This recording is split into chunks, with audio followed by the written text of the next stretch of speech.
There's a level of discipline that makes people look at you with fear. And today you'll discover exactly how to get there. Have you ever seen that person who never fails, who wakes up every day at the same time, does the same things, and just never stops? While everyone else gives up by the third week, they keep going. While everyone else makes excuses, they show up. And you know what people say about them? Man, that's not normal. There's an ancient system created by Zen monks in Japan that produces exactly this kind of frightening consistency. They call it guji, the practice that perpetuates itself. And once you understand how it works, you'll never break a goal again. But there's a catch. This system isn't for everyone. It requires you to kill a part of yourself you never knew existed. But before I show you how it works, subscribe to the channel, like it below, and comment on the habit you most want to create in your life. This helps me a lot and shows me that you're genuinely interested in changing. Let's go. Chapter: The Awakening. The story I'm about to tell you happened to a programmer named Raphael. He had a smart guy, a successful career, but he had one problem. He couldn't stick to any habit for more than weeks. Gym, he'd stop after months. Meditation, 1 week and that was it. Reading, he'd buy a book, read 3 pages, and then forget it in the drawer. The pattern was always the same. Monday, total motivation. Wednesday, first mental negotiation. Friday, complete surrender. Sunday, promises about the next week. Raphael tried everything. Habit tracking apps, rewards, accountability partners. Nothing worked because he was fighting something he couldn't even imagine. The very architecture of his brain. Until the day he discovered why Zen monks can meditate for years straight without missing a single day. And no, it's not willpower. It's something much deeper and much more frightening. Chapter: The Secret of the Monks. In Zen temples, there's a rule that seems simple but changes everything. Gyoji. Literally translated, it means continuous practice without gaps. Without gaps.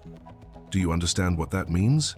It means that since AD, every single day at a bell rings at a high temple. And since AD, every single day, the monks wake up. Not at a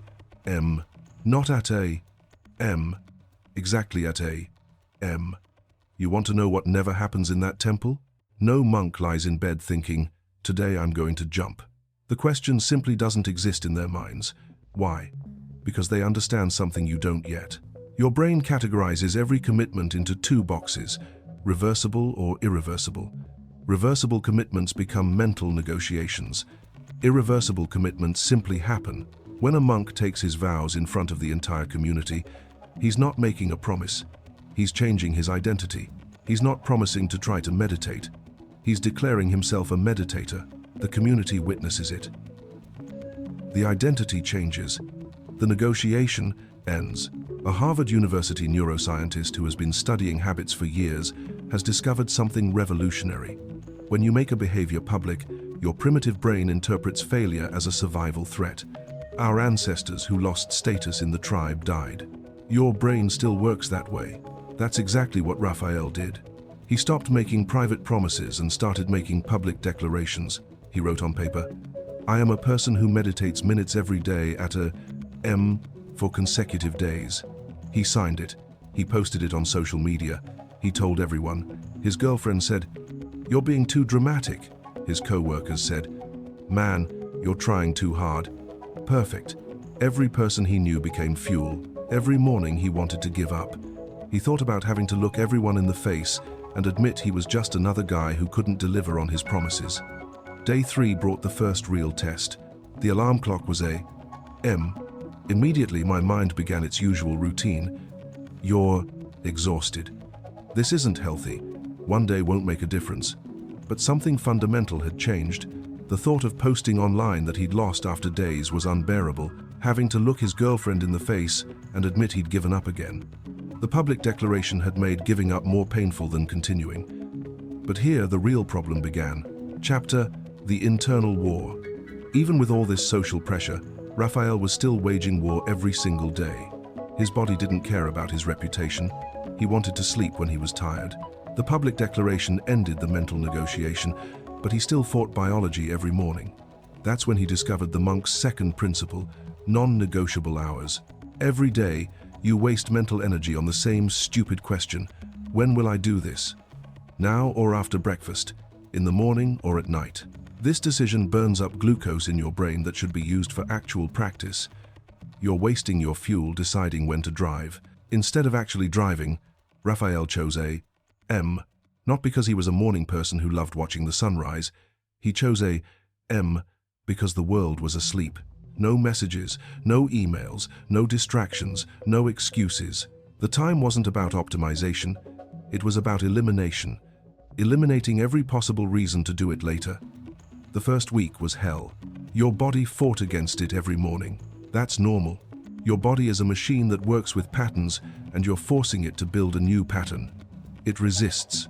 In the second week, something changed. He started waking up minutes before his alarm. His body had begun preparing for what now awaited him. On the the alarm rang and his feet touched the floor before his conscious mind even engaged. No thought, no decision, just movement. Here's what most people don't understand about fixed hours. It's not about finding the perfect schedule. It's about removing time as a variable. When you do something at different times every day, you're asking your brain to make a new decision every time. When the schedule is fixed, your brain can't argue with a constant. But Raphael discovered a new problem. His schedule was fixed, but he kept changing what he did during that time. Some mornings, meditation felt right. Other days, he read, sometimes a few push-ups. His brain had found a new negotiating point. Instead of arguing about when, he started arguing about what. Minutes at a M became reliable, but the practice itself was chaos. The fixed schedule had solved half the equation, but his mind was still finding loopholes to negotiate. He'd eliminated the when, but not the what. And this is where Dogen's teaching on forms became controversial, because it requires you to do exactly the same thing every single day until your mind completely surrenders. Chapter the One Way. You think variety keeps things interesting, but variety is actually where consistency dies. Every time you change what you're doing, your brain has to make micro decisions. Should I do push-ups or burpees today? Which book should I read? How long should I meditate? Every small decision is a crack where your old patterns leak back in. Raphael completely locked everything down. Push-ups, minutes of meditation, minutes of reading, same order, same timer, same thing. His personal ango period, days of identical practice. His friends called him robotic. His girlfriend said he was getting annoying. They didn't understand that annoying was exactly the point. Third week, his mind went to war. Every morning, it screamed for variety. This is stupid. You're not a robot. Mix things up or you'll burn yourself out. Fourth week, something broke. Not his discipline, but his resilience. The voice of negotiation grew quieter. By week 6, he was halfway through his push-ups before he even realized he'd started. The practice was taking care of itself. This is what people don't understand about consistency. It's not about willpower, lasting forever. It's about repetition until willpower is no longer needed. Your body learns the sequence like a dancer learns choreography. An MIT researcher who has studied the automatization of behaviors for years explains, when you repeat an action in the same context for approximately days, the basal ganglia of the brain take over. The behavior becomes automatic. You are no longer deciding to do it. You are simply doing it. On the T8, Raphael caught the flu. On the T8, he was traveling for work. This is where the old pattern kicks in. Sick day, rest day, travel, exception. This is where you gave up before, where everyone gives up because perfect practice requires perfect conditions, and perfect conditions do not exist. But Dogen understood something about gaps that changes everything. He wrote that practice must continue without even a moment of gap, because in that gap all your old patterns return. What saved Raphael when everything went wrong was understanding that practice doesn't require perfection. It requires continuity. Chapter, Practice Without Gap. The all-or-nothing lie has killed more consistency than laziness ever could. You tell yourself, if I can't do the full minutes, why do anything? If I can't do perfect push-ups, I'll wait until tomorrow. This thinking creates gaps, and gaps are where your old self crawls back in. Look at any elite athlete and you'll see something people misinterpret. They have rest days, but those rest days are still progress. They're intentional, strategic, planned. Never because they feel lazy, never because they don't want to train. A rest day allows them to train harder tomorrow. This is still movement toward the goal. But when you skip because you're tired, that's not rest, it's retreat. A river never stops flowing. During a drought, it may be a trickle, but it never stops. The moment it stops, it's no longer a river. It's a memory of where the water used to be. Your practice is the same. The moment you create a gap, you're no longer practicing. You're someone who used to practice. Travel day arrived on day airport at a meetings all day. No gym at the hotel. Raphael did push-ups in the airport bathroom. People looked at him like he'd lost his mind. Great. He meditated in the Uber. He read on the plane. Nothing was perfect. Everything maintained momentum toward the same goal, he declared days ago. This is Guyoji, practice continuing itself. That's when people started to notice. Co-workers said he seemed different. Friends said he was becoming obsessive. Someone actually said his discipline wasn't healthy, that normal people don't act like that. When you hear these words, you know you're on the right track. Normal people get normal results. You're not trying to be normal. You're trying to be unbreakable. But here's what no one prepares you for. The unexpected obstacles you never saw coming. The things you can't plan for because you don't know they exist. Chapter: Pre-solutions. Your child gets sick. Your car breaks down on the way to the gym. Your boss keeps you late. These are consistency killers because you haven't pre-decided how to handle them. Every time an unexpected obstacle appears, you have to make a decision under stress. That decision, in that moment of chaos, is where you'll choose the path of least resistance every time. The obstacle wins because you're fighting a battle you didn't prepare for. Zen monasteries have operated for centuries without missing a single day of practice. Earthquakes, wars, famines. The practice continues. How? They don't make decisions when obstacles arise. The answer already exists. When the meditation hall floods, they go to the dining hall. When the dining hall catches fire, they sit in the courtyard. There is no meeting, no discussion, no negotiation. The bell rings. The response is automatic. Raphael wrote down every obstacle that had ever broken his consistency and pre-solved each one. Plan for rain, push-ups in the garage, guests staying home, silent workout in the bathroom, hangover, which shouldn't happen, but if it does, 2 push-ups, 1 minute of meditation, 1 page of reading. Each scenario had its predetermined response. When X happens, I do Y. No thinking, no negotiating, just execution. The power of this isn't just maintaining the sequence. It's that you stop wasting mental energy on decisions. Your brain knows that no matter what happens tomorrow, the practice continues. This certainty changes your entire nervous system.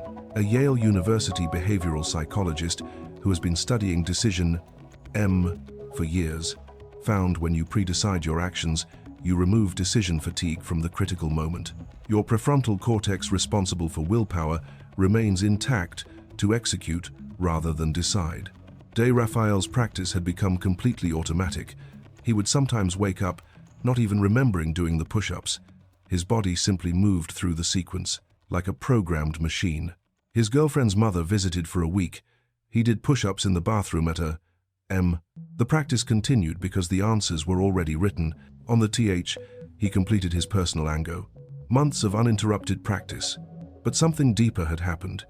He was no longer the same person. Friends literally told him, "Your consistency is scary." His response was perfect. Great. Chapter: The Transformation. Because when your discipline makes others uncomfortable, you're finally operating at the right level. Your existence proves that everything they say is impossible is actually just uncomfortable. That's why they'll call you obsessive. That's why they'll say you need balance. They need you to slow down so they can feel better about standing still. But you're not doing it for them. You're doing it because you've discovered the secret. Consistency isn't about doing something every day. It's about becoming someone who can't do it any other way. When you implement the Guoji system, public declaration, fixed schedule, a seamless practice method, and pre-resolved answers, you're not just creating habits, you're reshaping your identity. You stop being someone who tries and become someone who simply is. And when that happens, when that transformation is complete, people will look at you and think, "How does he do that?" And the answer will be simple. He doesn't. He is. The question remains, Are you ready for this level of transformation? Because it's not about discipline, it's about death and rebirth. The death of your inconsistent self, the birth of your unbreakable self. The Goji system won't make you a better person, it'll make you a different person. Someone others will look at and think that's not normal. And when you hear those words, you'll know you've finally gotten where you want to be. If this video changed your perspective on discipline and consistency, subscribe to the channel and activate the bell so you don't miss future content that will transform you. And tell me in the comments, what will your public declaration be? What habit will you implement using the Goji system? Remember, the consistency that scares others is the only consistency worth having. If you've watched this far, thank you very much for your attention. See you in the next video.